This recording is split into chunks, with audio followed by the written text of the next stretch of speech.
Hello to all my divine soul family.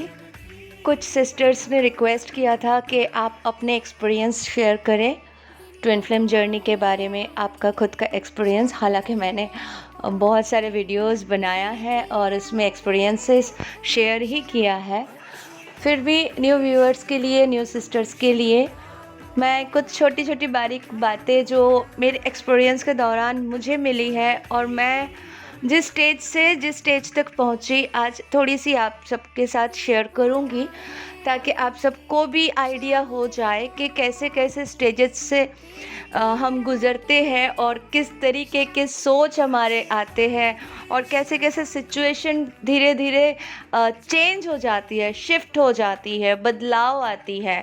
ठीक है, तो चलिए हम कोशिश करते हैं आप सबको वो सारी चीज़ें बताऊं, ताकि आप सबको बहुत अच्छे से समझ आए कि आप अभी कौन से स्टेज क्रॉस कर रहे हो और अल्टीमेटली आपको गोल तक पहुंच ही जाना है।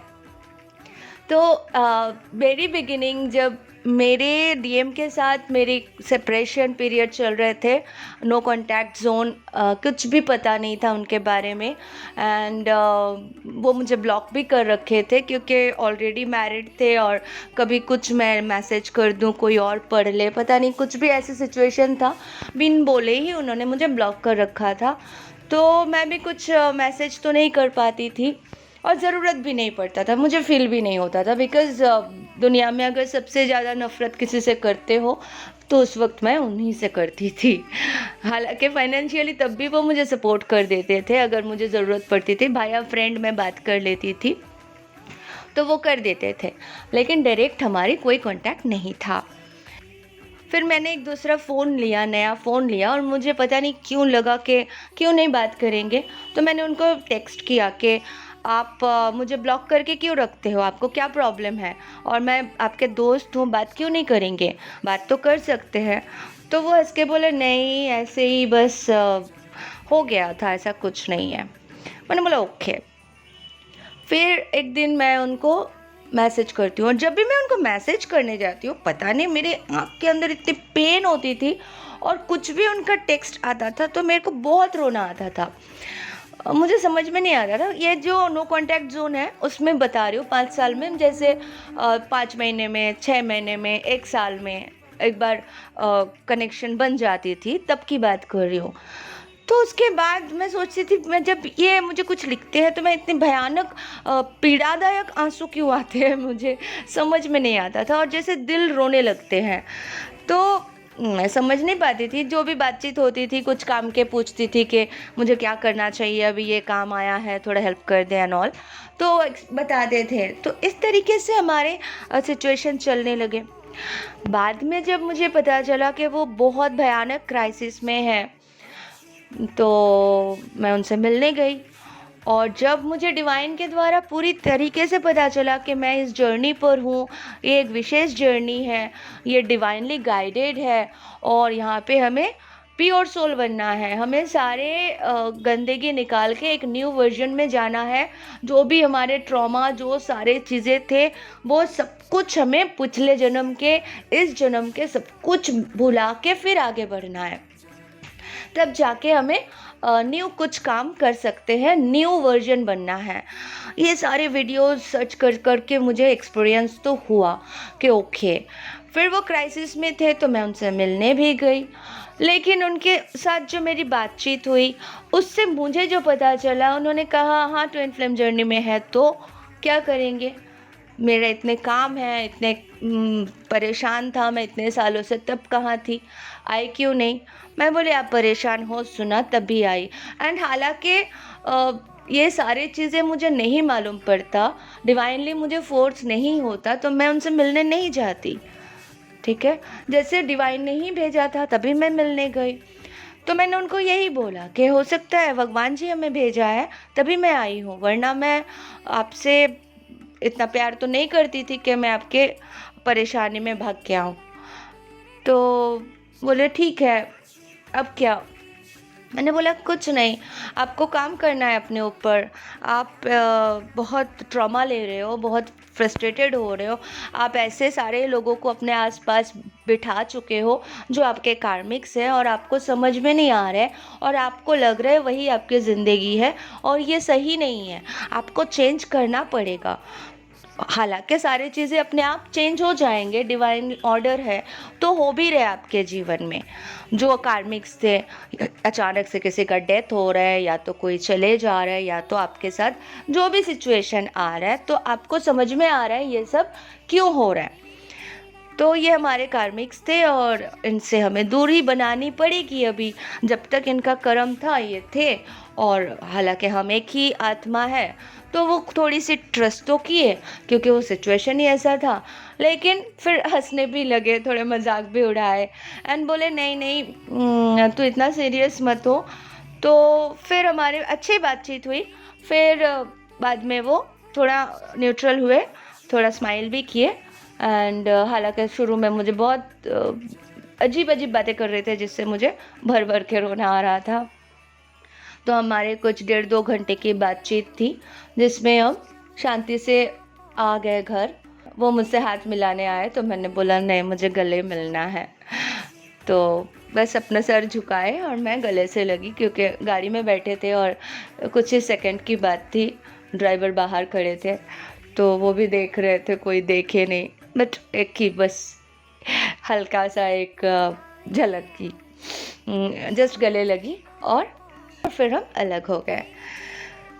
एंड मुझे जब समझ में आया, मैं उसके बाद उनको बहुत समझाने की कोशिश कर रही थी, बताने की कोशिश कर रही थी कि एक जर्नी है, we serious about, voice message भेजती थी, कभी कभी बड़ी प्यारे मैसेज भेज देती थी कि मैं चाहती हूँ कि आपके ना बहुत तरक्की हो, लाइक फाइनेंशियल तो चलो आप स्ट्रांग हो, काम कर चुके हो, लेकिन जब हम दुनिया से चले जाए लोग आपके नाम याद रखें, आपको याद रखें, कुछ ऐसा काम करेंगे, कुछ ऐसा इतिहास बनाएंगे।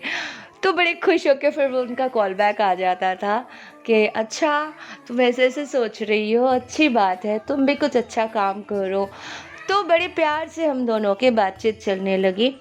2020 की बात है, फिर उन्होंने बोला कि आप कुछ काम करो, पर मैं ना उस टाइम पे इतना डिस्टॉर्टेड थी, इतना ओवर थिंकिंग में होती थी, इतनी परेशानी में थी क्योंकि मैं समझ नहीं पा रही थी हो क्या रहा है। बातचीत तो बड़े प्यार से होते थे लेकिन मुझे ना बीच बीच में गुस्सा भी आ जाता था। तो उनके वाइफ के जो मेरे ऊपर हरकत थे, बर्ताव थे, गंदे बिहेव थे, गंदे वर्ड्स थे, वो सारे मुझे बहुत सताते थे। तो मैंने ना एक दिन क्या किया, 2020 में ही मैं उस टाइम पे लॉकडाउन था, बहुत सारे मेडिटेशन, ध्यान, वो सब काम करे जा रही थी, डिवाइन के गाइडेंस थे एंड वो सब कर रही थी। तो मुझे लगा राइटिंग बर्निंग ये बहुत सताती है, उनके वाइफ के वो बातें, बहुत गंदी गंदी गालियाँ उन्होंने दे रखी थी। तो मैं बोली मैं आज लिख देती हूँ सारे। तो फिर मैं पूरी बैठ के लिखी, मैं 1-2 घंटे तक लिखती गई जितने भी बातें थे।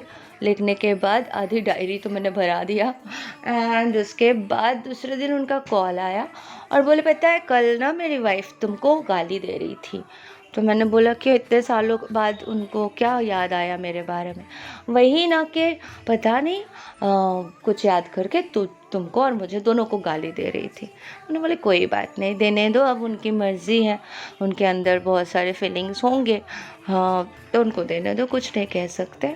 आप अपना प्यार उनके साथ जैसे है करते हुए है निभाते रहो, अच्छे से रहो। करके हमारी नॉर्मल बात हुई।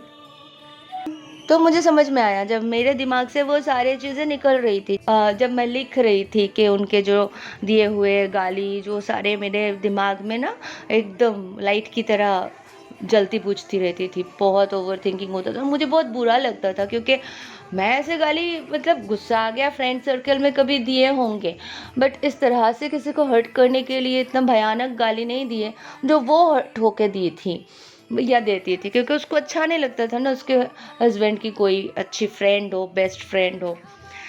तो ठीक है, उनकी जो भी कर्म था उन्होंने किया, हमें जो एक्सपीरियंस करना था हमने किया। तो हमने लिखा और लिखने के बाद मुझे उन्होंने फ़ोन करके बोला कि वो तुम्हें गाली दे रही थी, क्योंकि शायद उनके भी कुछ सरफेस पे आया होगा, उनको भी दिमाग से कुछ निकालना होगा। तो ये तो चलो डिवाइनली गाइडेड, उनके निकले ना निकले, मेरे तो निकल गए थे। उस दिन के बाद उनकी वाइफ़ की याद मुझे और नहीं आती थी, और फिर मैं सोचती थी कि ये चेंज कैसे होंगे, मेरे डीएम जो है इसमें बदलाव कैसे आएगा, ये तो कितने बचपना है इनमें, अभी भी मुझसे बात हो रही है, हालांकि मैं इनको जर्नी के बारे में बता दिया। इतने सारे चीज़ें जानने के बाद इतने सीरियस सिचुएशन चल रहा है, डिवाइन के इंटरवेंशन है, और ये सारे हालात बिगड़ गए थे। इतने फ्रस्ट्रेशन में भी मुझे बोलते हैं, पता है एक लड़की है बहुत बात करती है मुझसे, अभी मेरी वही फ्रेंड है। तो मैं तो अंदर से सोची ये आदमी कभी नहीं सुधरेंगे, ये पागल है, क्या कर सकते। तो मैं बोली अच्छा ठीक है, रखती हूँ फ़ोन। तो इस तरीके से बात हो रही थी उन दिनों। तो मैंने बोला नहीं, ये सुधरने वाले नहीं है, बहुत समझा के देख लिया, कुछ नहीं होगा। फिर मैं कान्हा से बात करती गई, बोली सखा कैसे हो सकता है, तुम बताओ, अब मैं हार चुकी हूँ, मुझसे कुछ नहीं होगा। तो सखा ने बोला ठीक है, जैसे जैसे मैं बता रहा हूँ आप आगे बढ़ो, फिर देखते हैं।